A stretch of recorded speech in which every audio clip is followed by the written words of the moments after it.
Kakinada Pratap Nagar centre లో శ్రీ దుర్గా మల్లేశ్వర స్వామి వారి విగ్రహ ప్రతిష్ఠ మహోత్సవాలు ఘనంగా ప్రారంభమయ్యాయి. 3 రోజుల పాటు నిర్వహించిన ప్రతిష్ఠ మహోత్సవాలు రెండవ రోజు ప్రతిష్ఠ కార్యక్రమాలలో మండపారాధన, విశేష హోమాలు, దేవతామూర్తుల విగ్రహాలకు ధాన్యాదివాసం కార్యక్రమాలను తిరుమల తిరుపతి వేద పండితులు కందాళ సూర్యశర్మ ఆవధానులు ఆధ్వర్యంలో అర్చక బృందం శాస్త్రోక్తంగా జరిపిస్తున్నారు. డాక్టర్ గుణం మోహన్ లలిత కుమారి దంపతులు ఆలయ కమిటీ సభ్యులు పీటలపై కూర్చుని స్వామివారి విగ్రహ ప్రతిష్ఠకు సంబంధించిన పూజల కార్యక్రమాలలో పాల్గొన్నారు. ఈ సందర్భంగా వేద పండితులు కందాళ సూర్యశర్మ అవధాని మాట్లాడుతూ ఈ నెల 8వ తేదీ ఉదయం 10:58 శ్రీ దుర్గా మల్లేశ్వర స్వామి, గణపతి, కుమారస్వామి, కనకదుర్గమ్మ వాహన విగ్రహ ప్రతిష్ఠ జరుగుతుందని, ఈ కార్యక్రమాలలో పెద్ద సంఖ్యలో భక్తులు పాల్గొని కార్యక్రమాలను విజయవంతం చేయాలని కోరారు.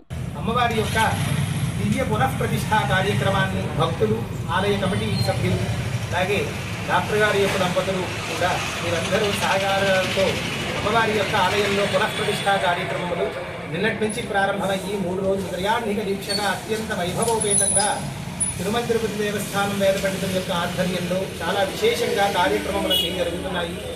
లోకాన్ని అమ్మవారు చేపట్టుకుని నడిపిస్తోంది.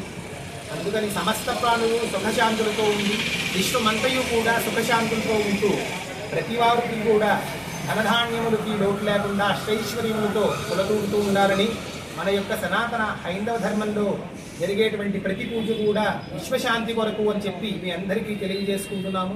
అందరూ కూడా విశేషమైనటువంటి భగవంతుడి యొక్క అనుగ్రహాన్ని పొందుదురుగాక అని చెప్పి